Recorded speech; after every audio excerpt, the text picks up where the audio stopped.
अनीता, तो क्या सोचा है तुमने? कार का स्टीयरिंग संभालते हुए सुनील ने अनीता से पूछा, लेकिन अनीता बिल्कुल चुप थी। न जाने वो कहाँ खोई हुई थी। आसमान से बरसने वाली बारिश की बूंदों को देख रही थी। उसकी आंखें नम थीं। अनीता के दिमाग में अजीब से ख्यालों का भंवर उद्यम मचा रहा था। सुनील और अनीता के शादी को अब पूरे 5 साल हो चुके थे। शादी के पहले की वो सारी बातें अनीता को याद आ रही थी। अनीता, लड़का डॉक्टर है। उसके पिताजी का बहुत बड़ा कारखाना है। खुद का बंगला, गाड़ियां, नौकर चाकर, बहुत ही अच्छा रिश्ता है बेटी, इनकार मत करना। अपने पिताजी के वो शब्द आज भी अनीता के जहन में है। अनीता, मैं क्या कह रहा हूँ, ध्यान कहाँ है तुम्हारा? जैसे ही सुनील अनीता पे जोर से चिल्लाया, अनीता अचानक से चौंक गई। अपनी आंखें पोंछते हुए उसने सुनील की तरफ देखा और कहा, सुनील, मुझे माफ कर दो, लेकिन अब मैं और ये बर्दाश्त नहीं कर सकती। उसकी ये बातें सुनकर सुनील ने गुस्से से कार की ब्रेक दबाई। चलो, गाड़ी से उतर जाओ। सुनील बहुत गुस्से में था। अनीता बहुत डर गई थी। रात के 11 बजे हुए थे। बारिश रुकने का नाम ही नहीं ले रही थी। घर अब भी बहुत दूर था और सुनील गुस्से में। अनीता, मेरे सब्र का इम्तिहान मत लो और चुपचाप गाड़ी से उतर जाओ। सुनील, मुझे माफ कर दो। इतनी रात गए मैं घर कैसे आऊंगी? मुझे बहुत डर लग रहा है। सुनील, प्लीज। भाड़ में जाओ तुम और तुम्हारी माफी।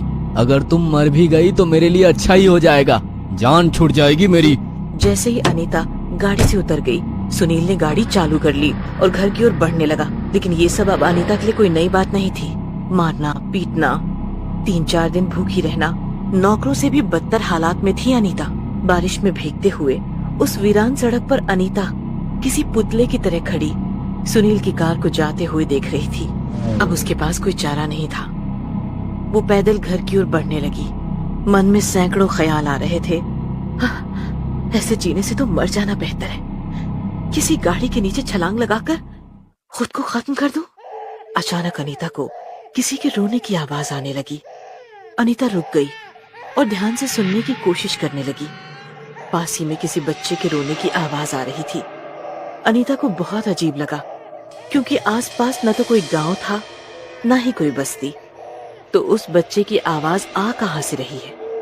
इससे वो बहुत हैरान हो गई। उसने पीछे मुड़ के देखा तो कोई पीछे नहीं था। अगर कुछ था तो सिर्फ और सिर्फ काला गहरा अंधेरा। अचानक वो आवाज एकदम से बंद हो गई। अनीता फिर से अपने घर की ओर बढ़ने लगी। दिमाग में अजीब अजीब ख्याल आ रहे थे। मन ही मन में भगवान से लड़ रही थी।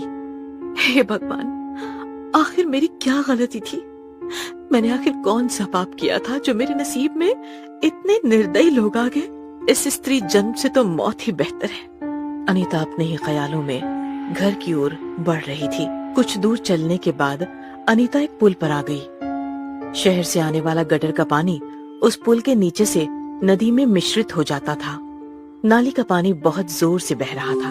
अचानक अनीता को किसी बच्चे के रोने की आवाज सुनाई। एहसास हुआ कि ये आवाज उसे पहले भी सुनाई दे रही थी।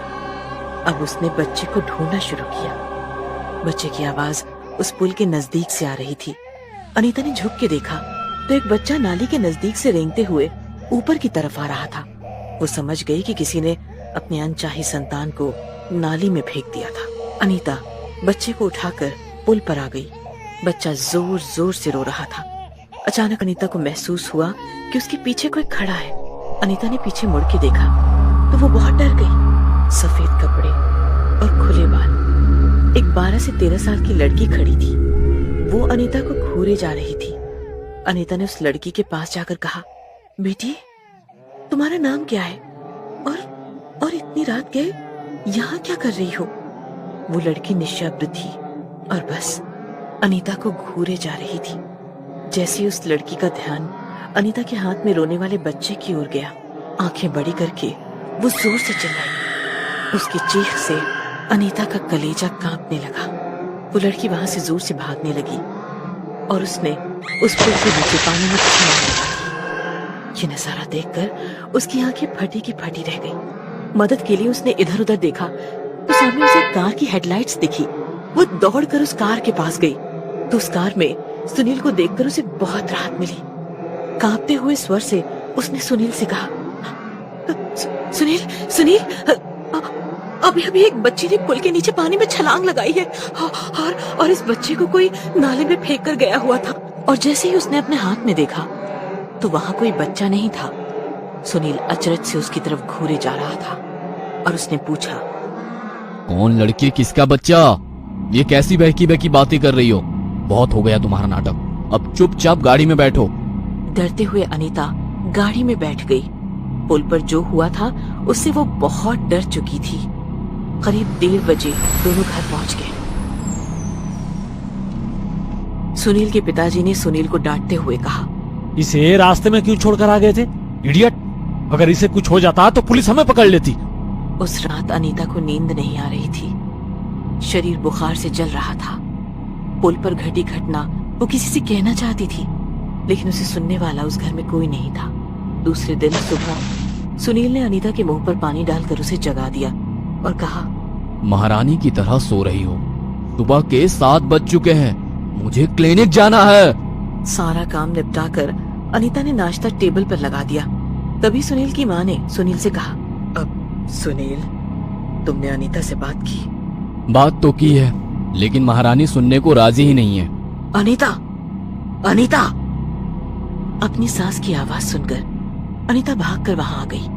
अब क्या हुआ माँ? तो क्या सोचा है तुमने? अपने सास की बात सुनकर अनीता की आंखें नम हो गई। अनीता ने अपने सास के सामने हाथ जोड़कर कहा, मुझे इस बच्चे को जन्म देना है सासू माँ। बेटे की चाह में आप लोगों ने 3 बार मेरा अबॉर्शन कर दिया, वो भी मेरे ही पति ने। आपने खुद की संतान को मारते हुए आप लोगों को जरा भी डर नहीं लगता?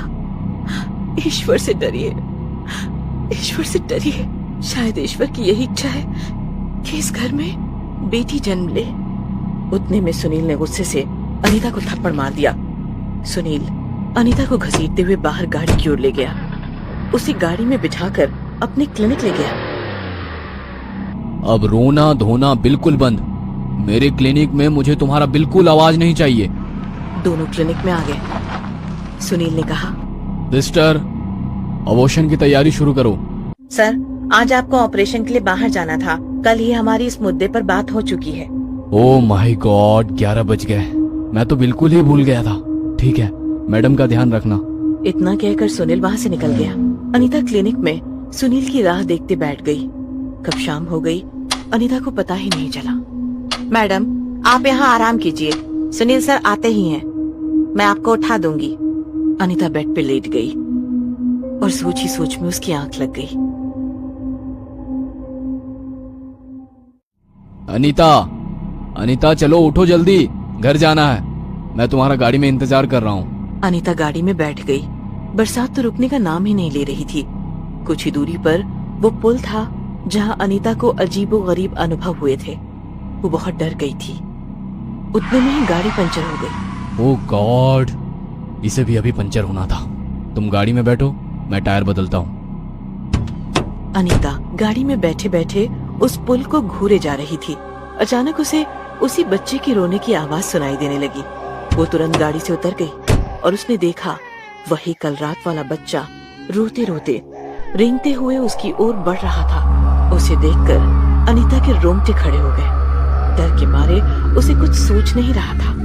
उसने सुनील को आवाज लगाई, सुनील, सुनील, सुनील, कहाँ हो आप? सुनील, सुनील। लेकिन सुनील का कोई अता पता नहीं था। उतने में उस पुल पर 2 से 3 से 4 से 8 से 10 से 15 छोटे छोटे बच्चे रेंगते हुए अनीता की ओर बढ़ने लगे। अनीता डर के मारे पत्थर जैसी हो गई थी। उसे कुछ समझ नहीं आ रहा था। अचानक उसके पैरों पर कुछ हलचल महसूस हुई। उसने नीचे देखा तो उसका कलेजा कांप उठा, क्योंकि उसके पैरों पर उसका पति सुनील खून से लथपथ उसकी ओर बेबस नजरों से देख रहा था। वो उससे मदद की भीख मांग रहा था। उतने में अनीता की नजर सामने की ओर गई। और जो उसने देखा मानो उसके होश उड़ गए। उसने देखा सामने वही 12-13 साल की एक लड़की खड़ी थी। उसके हाथ में एक लोहे का रॉड था जिससे खून की बूंदें टपक रही थी। वो लड़की अनीता के सामने आकर खड़ी हो गई। उसे देखकर अनीता की धड़कन रुक सी गई। अनीता की तरफ देखते हुए उसने जोर से आक्रोश किया और वो लोहे का रॉड सुनील की छाती में घुसा दिया। अनीता मैडम क्या हुआ? अनीता मैडम क्या हुआ? अनीता नींद से जग गई तो वो क्लिनिक में ही थी। अनीता मन ही मन बोली, बाप रे, कितना भयानक सपना था। अनीता का दिल अभी भी जोर जोर से धड़क रहा था। खुद को संभालते हुए उसने सिस्टर की ओर देखा। सिस्टर का चेहरा बड़ा परेशान दिख रहा था। क्लिनिक के बाहर एक कांस्टेबल खड़ा था।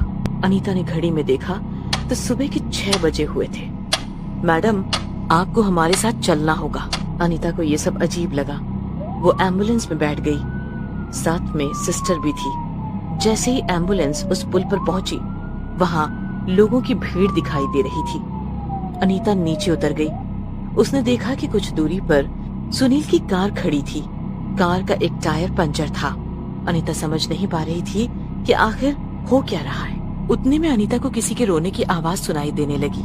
आगे जाके देखा तो उसकी सास जोर जोर से रो रही थी और जैसे ही उसने नीचे देखा तो मानो उसके पैरों तले जमीन खिसक गई हो। नीचे सुनील की लाश गिरी हुई थी। किसी ने उसकी छाती में लोहे की रॉड घुसाई हुई थी, बिल्कुल अनीता के सपने की तरह। वो बस डर भरी आंखों से सुनील का शव देख रही थी। उतने में उसने पीछे से कुछ लोगों की आवाज सुनी। डॉक्टर था, सुना है वह अवैध रूप से भ्रूण का लिंग परीक्षण करता था और अगर लड़की हो तो उसे अबॉर्ट करके फिट्स नाले में फेंक दिया करता था। ना जाने उसे किसने मार दिया। खुद पुलिस भी परेशान है। कहते हैं ना, पापियों का पाप अगर हद से बढ़ जाए तो ईश्वर किसी ना किसी रूप में उनको सजा दिलवा कर ही रहता है। अनीता बस शांत खड़ी हुई थी। उसके कोख में पलने वाली बच्ची को अब जन्म लेने से कोई नहीं रोक सकता था।